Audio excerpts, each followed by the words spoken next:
Starting up a lawn care business.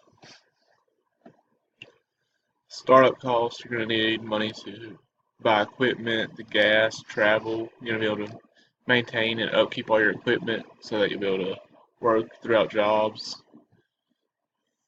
You're going to need a way of getting your equipment to places and a way to get it there, something to tow it in.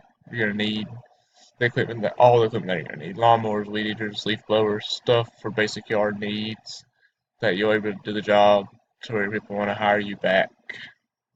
And you also need access to clientele. You want to be able to do this in a place where people are going to pay you to cut their yard. Like, you don't want to go to a complex and where there's nobody who has a yard to cut. You want to find businesses and neighborhoods and lucrative places to do it, or else it's just not going to be very beneficial for you.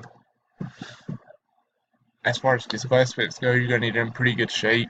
You're going to work long hours outside in the sun.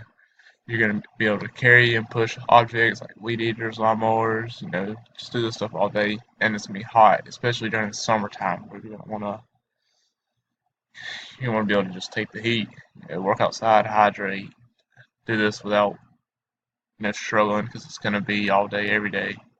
And it's hard work. It's a pretty physically demanding job. It can be fairly expensive to maintain if you don't know what you're doing.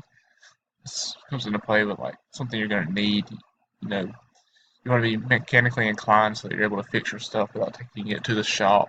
That way it's not costing you more money to maintain than you're making, which can be pretty bad.